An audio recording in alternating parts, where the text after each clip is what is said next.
Hey guys, welcome back to my channel. I picked up this table at a local garage sale the other day and made a fun DIY project out of it. So I really love the way it came out and I wanted to get on here to show you how I did it. So let's just go ahead and get started. So here you can see me removing that braided material out of the drawer. I wanted to add tiles there as well, so I'm just going to go ahead and remove that. And then you'll see me take a piece of sandpaper and just get whatever I left behind off because you want to make sure that you have a clean surface before you lay any tiles down.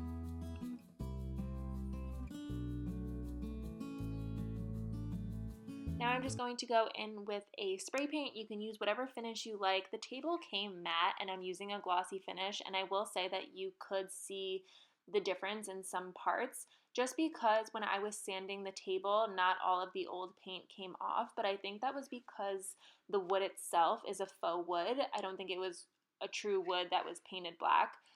So just keep that in mind. If you can't get all of the old paint off, try to use something as close to that as possible so you can get a more seamless finish as your end result.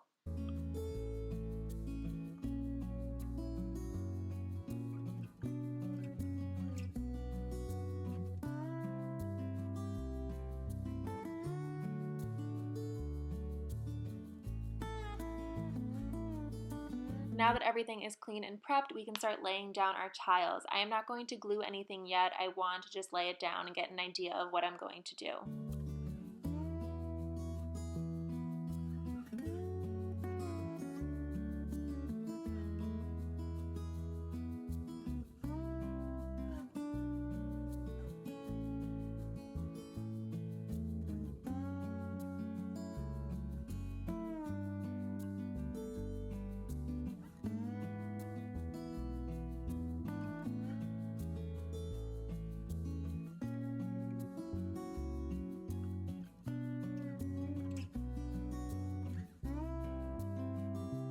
This is day 2. This is what I had. I ended up gluing everything down, which I will say just hold off on gluing the tiles down because you'll see here I was having trouble matching my remaining tiles and trying to find a place for them. So really try to hold off. You'll make it easier on yourself and you will probably like your end result a little bit better. So keep that in mind.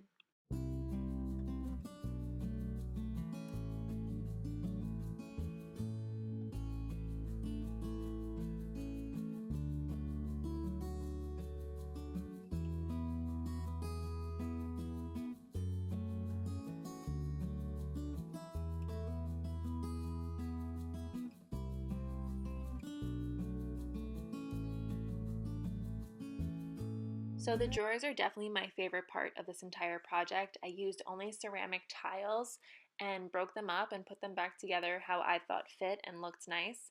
So yeah, I'm just finishing that up here, making sure everything has its own place and looks seamless.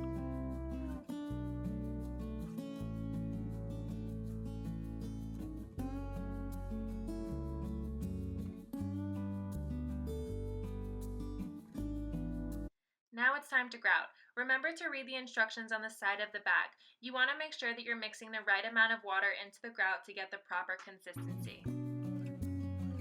I say that because I did not read the instructions and I added too much water to my grout, so it came out a little runny. It still works like that. I just prefer it to be a little thicker. I think it's a little bit more manageable when it's a thicker consistency, so keep that in mind. If you find that it's hard to work with when it's runny, maybe add a little less water next time, or you can just read the instructions. So here you'll see that I'm using the spatula to push the grout into the spaces between the tiles. But if you have gloves and you're able to just use your hands, it's definitely easier, it's quicker, it's kind of fun to just use your hands. So here you'll see I'm using my hands to push the grout around and make sure that I'm getting all of the spaces in between the tiles. Really take your time because you don't want any bubbles, you don't want to miss any spaces. Here you can also see how thin it is, and that's kind of what I'm talking about, where it's like easier to work with when it's thicker, because see how it's like almost dripping? Like you have to make sure that you're not letting it drip onto the actual table because grout is really hard to remove off the surface. Now I'm just going to go back in with my fingers and try to remove as much excess grout as I can. Because the ceramic tiles are taller than the glass tiles that I laid down, it's easy for the grout to build up there, and it will be hard to remove later once the grout has set, so try to do your best to remove as much as you can. You can also do little circular motions on the table to make sure you're pushing the grout evenly through the spaces. Now the fun part. We're going to get a large sponge and start wiping away all of the excess grout on the surface of the table. The sponge really does pick up a lot of grout, so after 1 or 2 passes, go back to your water bucket, clean it off, and continue. If you're working with a darker colored grout, it will take you a little longer to remove it off the surface, but just be patient because eventually you'll see all the pretty tiles come through. Keep in mind that this is only the first cleanse. We will go in once the grout has fully set after 24 hours with a final polish.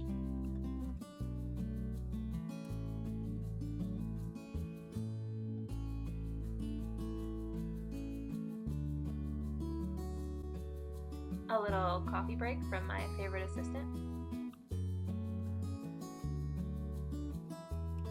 Alright guys, that is it. That is my finished mosaic table. I really like the way it turned out. It was something fun to do. I like that I made it. I like that it's completely one of a kind. I'll insert another picture of what it looks like when it has its final polish and it's in the yard and it looks all pretty with the sun on it.